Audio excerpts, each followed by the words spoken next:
Hi mga bay, good morning, good morning, good morning. Good morning. Woke up like this. Di pa naghilamos dahil. Di pa naghilamos. Yung serum pa to kagabi. Grabe, bonggang-bongga talaga tong ano natin. Ating Pampa Beauty Puro de, alas 2 na nagising. Ala, meron sana akong lakad ngayon. Pero kain tayo, ayan. Nabawasan ko na kasi kumain na ako. Naalala ko, tagal ko na palang walang post na kumakain.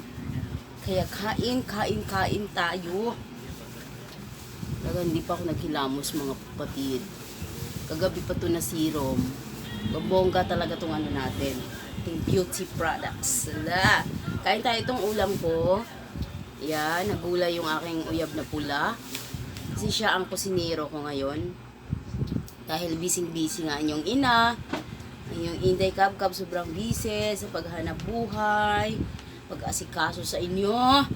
At meron pa tayong online business ng ating Pampa Beauty. Kaya tagaluto natin si uyab na pula. At ito ang putahe niya ngayong umaga. Umaga pa para sa akin kasi kagigising ko lang. So yan, may isda, pinrito niya muna. Yung isda na nabili namin kahapon, may naglako dito, bagong huli na isda. Tapos, lagyan niya ng gulay, kain tayo. Goodness, ito yung mga lagayan ng mga ulam dito sa Pilipinas. Yung mga lagayan ng ice cream. Para unique. Diyos ko. Malagayan ng mga ice cream, mga lagayan ng mga kung ano-ano. Yan ang mga nilalagyan ng mga ulam dito. Kasi yung mga bowl natin na babasagin ay dinidisplay lang. Binili para i-display. Siyempre hindi mawawala ang kape ni Inday. Ay, bugnaw na. Nabugnaw na akong kape. Ngaunta ninyo, kain tayo. Magkutsara tayo kasi may gulay, may sabaw.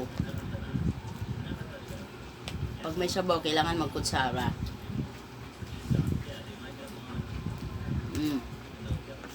Sarap ng gulay sa probinsya. Fresh na fresh. Probinsya. Pilipinas. Wala pala ako sa probinsya. Kala ko nasa probinsya ako.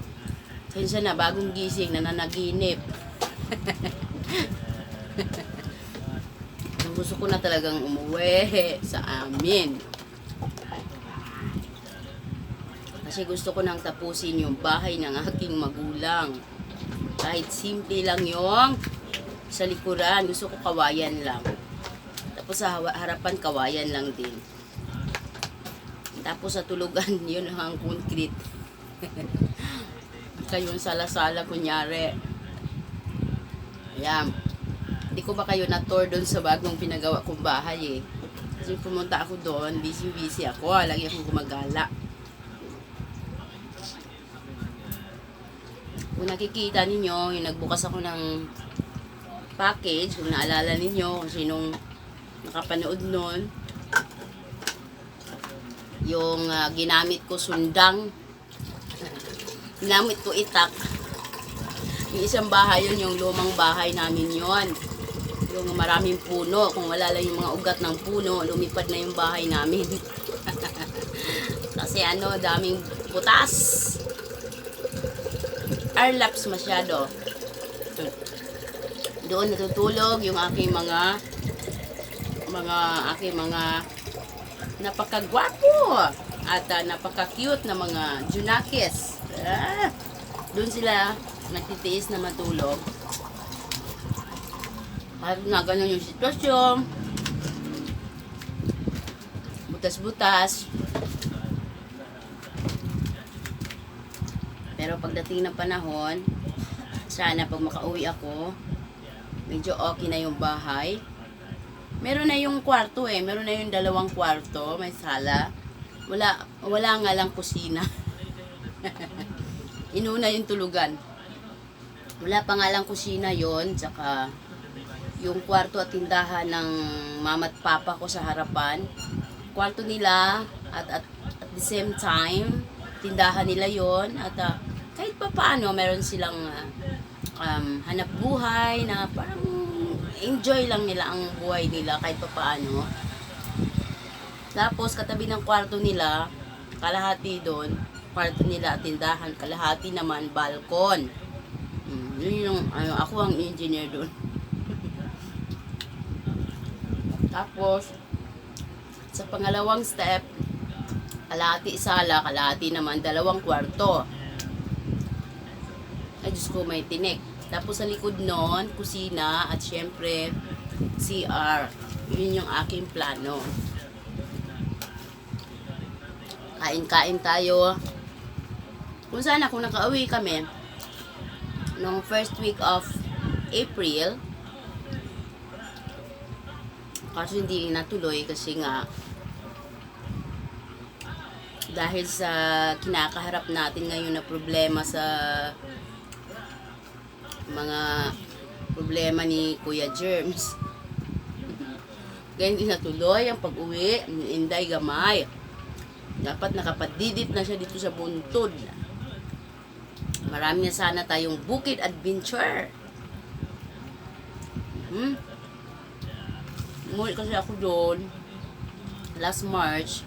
Sobrang busy ako kaya hindi ko naipakita sa inyo masyado yung aming bukid, yung aming meron nga akong mga video sa bukid pero kaso lang ang lalabo pala, no? Bago ko lang napanood ang lalabo. Pasensya na kayo, hindi ko na check na malabo pala. Basta post lang ng post. Post lang ng post. Hindi nakikita.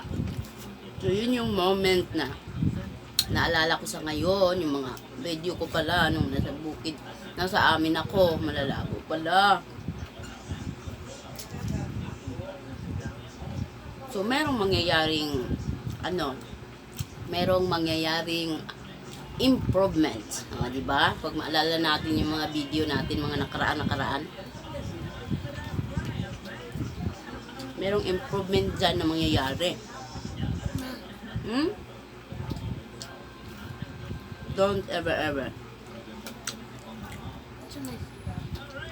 don't say anything kay mo comment na punta. Lagi na ako na-comment mga bar. Hindi ko na sinasama yung aking mga bahandi.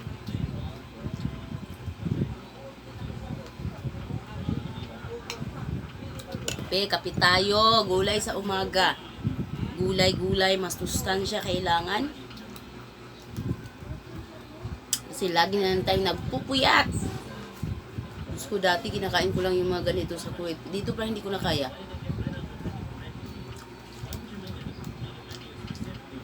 Sobrang anghang kasi ng ganito dito. Sa Kuwait hindi masyado.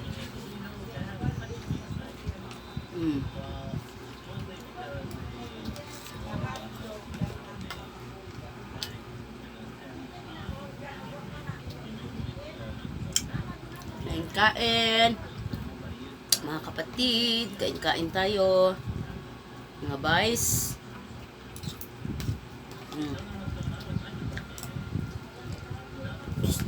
Kumusta na kayo dyan?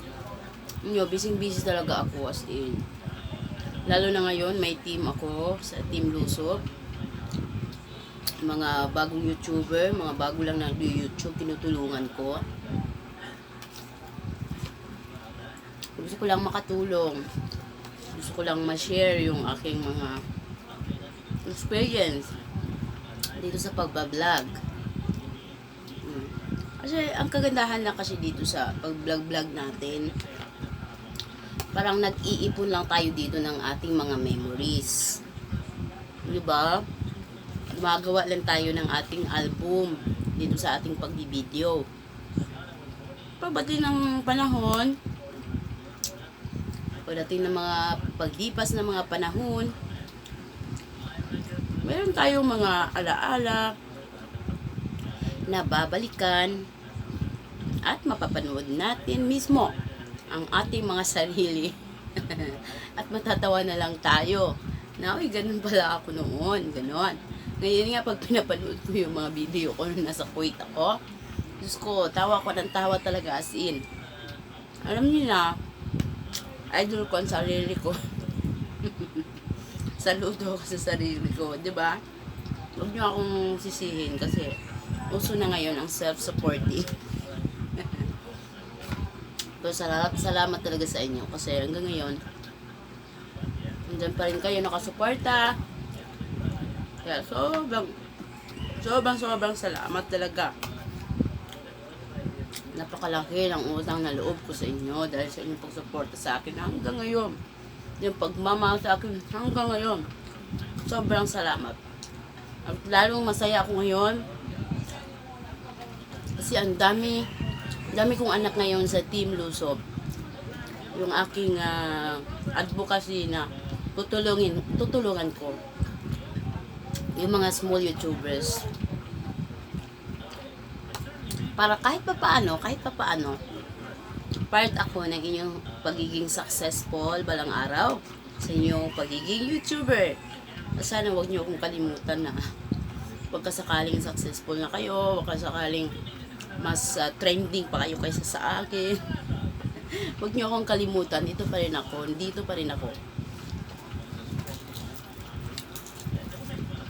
Nandito lang ako palagi para sa inyo. Kaya sobrang salamat talaga.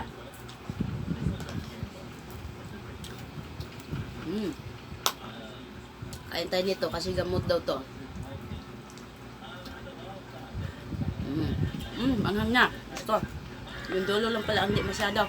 Manghang.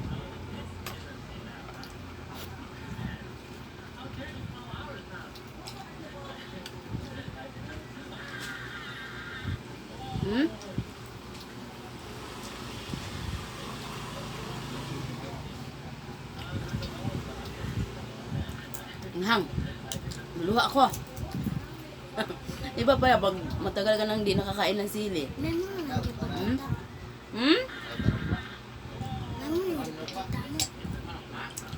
Kasi nung nasa Kuwait ako, pag nag-iihaw ako ng manok, isda, nag-iihaw din ako ng sili. Pero medyo nasanay na ako sa sili. Pero sobrang tagal ko hindi nakakain ng sili. Kaya sorry sili ha, dyan ka lang. Takot na ako sa sili, ba't ganun? Nasa Kuwait ako, nung kasama ko pa yung kapatid ko, kapatid ko sa Kuwait na si Jubel. Mahilig sa manghang yun. Pag kumakain kaming dalawa sa sausawan niya, halo-halo ng mga laway namin. Sobrang love na love ko yun si Jubel. Gusto ko nga siyang gusto ko siyang puntahan dito sa Pilipinas. Magkalapit lang kami. Sa kabilang dagat lang siya. Hindi siya sa Cebu? Hindi. Dadalawin ko yun, kapatid ko na yun. Namimiss ko yun, sobrang bait nung bata na yun. At talagang mapagkatiwalaan siya na kaibigan. Dami ko nang sinishare sa kanya. Marami akong kasama sa Kuwait, sa totoo lang. Pero siyempre, kahit kayo, na-share ko na sa inyo lahat ng mga buhay ko. Pero siyempre, meron pa rin akong mga kabaliwan na sinishare, yung mga kalungkutan na hindi ko na naibahagi sa inyo. At doon ko na-share sa kapatid ko na si Jubel. Maalala niyo noon, may kasama ako si Jubel na mahihain sa kamera. Sobrang bait noon at saka mapagkatiwalaan talaga siya. Kung ano yung sasabihin mo sa kanya, walang makakalusot sa kahit sino sa mga kasama ko. Doon ko napatunayan. Kasi yung mga kasama ko doon, alam nyo, sinusubukan ko, akala nyo ba? May mga exam na nangyayari. Bawa, mga bagong dating. Siyempre, mga mahal ko lahat mga kasama ko. Wala akong basta mga mahal ko lahat sila. Pero siyempre, tinitest ko sila. Is ko malalaman nila ito ngayon. Tinitest ko sila bawat isa. May sasabihin ako. Kunyari, may sasabihin ako ngayon. Tapos, bibigyan ko siya ng 1 week. Kasi bawat weekend, nagkikita-kita kami. O, syempre, pag magkita-kita, hindi mapigil ang mga bunganga. So, ngayon, nagtitest ako. Kunyari, may sasabihin ako sa kanya na gano'n, ganito, ganyan. Tapos, malaman ko na lang, or marinig ko na lang na yun, kinuwento na niya. So, it means, hindi siya mapagkatiwalaan. Ganun ang ginagawa ko, day.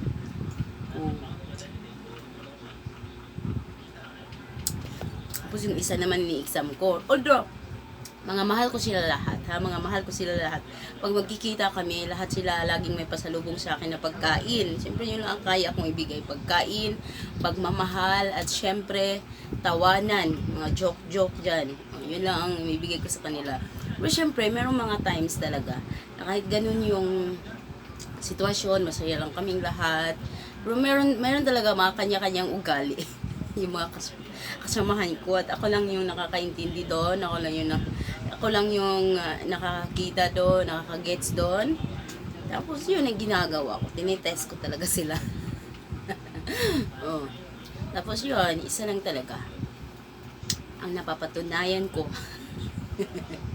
na mapagkatiwalaan sa mundo ng pagkakaibigan talaga. Merong mga times na mga nangyayari na ganyan. Pero lahat ng mga kaibigan ko, mga mahal ko, walang pabor-pabor, wala. Pero meron lang talagang sobrang na mapagkatiwalaan mo.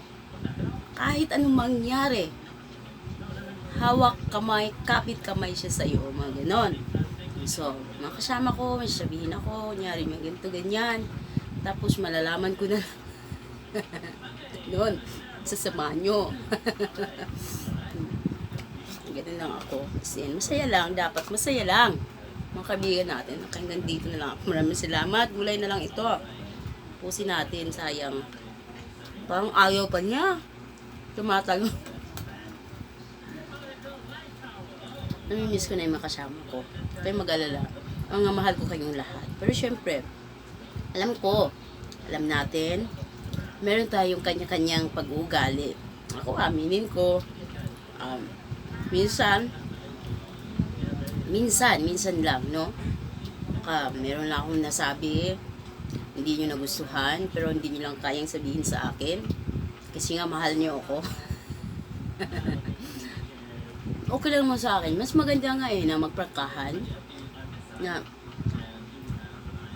prangkahin mo talaga. Ba't mo ginaganyan, no? Ba't ganun? Ba't ganun nga? Sabi mo sa akin, dito, mag-usap tayo, ganun. Ganun yung ginagawa ko nung kami ni Rona magkasama. Lagi rin kami nag-anuhan.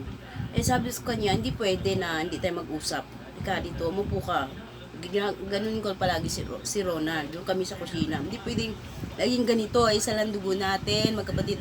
Mama mo at papa ko magkapatid. Isa lang tayo, magkalapit lang tayo ng bahay. Kahit anong mangyari, kung uwi tayo sa probinsya, magkikita tayo. Hindi pwedeng ganito tayong dalawa. Ganun. Pag magtampo kasi sa akin yun, hindi ako kinakausap, hindi ko kaya. Naguli ka dito, umupo ka. Nag-usap tayo, hindi pwedeng ganito. Parang nagigilty ako kasi napakagaling kong mag-asikaso sa inyo, sa ibang tao, sa inyo, magbigay-bigay ng mga payo.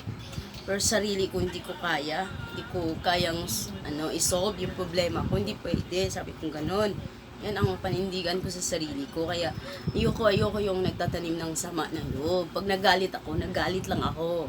Kung gusto ko magalit lang ako, ganon. Hindi pwedeng ko na dito, itanim ko na dito, mabigat. Sabi ko, sige, umupo ka dito, mag-usap tayo ron. Sabi ko sa kanya, pwedeng ganito, magkasama lang tayo lang ang magtutulungan dito, higit sa lahat, magpinsan tayo. O, sige, sabihin mo sa akin kung anong sama ng loob mo sa akin, may nasabi akong hindi maganda, sabihin mo, para ipaliwanag ko sa'yo. Ganun lang. Ganun ang ginagawa ko. Tapos yun, okay na kami. Magiyakan na kami, magyayakapan. Ganun. Ba't kasi ka ganyan? Dito na ako, ate mo, dito, handa akong tulungan ka, ganun. Meron kang hindi nagustuhan sa akin, pangkahin mo ko. Huwag mong ibalita sa ibang tao. Ayoko ng ganun. Nandito lang ako, kausapin mo ko harapan. Sasagutin ko, ibibigay ko sa'yo yung side ko. Kasi hindi naman pwedeng yung side mo lang ang pakikinggan ng tao. Dapat merong side ko para fair. O, ganon. So, ay, Diyos ko, natatagalan na tayo. Hanggang dito na ako. Salamat. Matismosa kayo.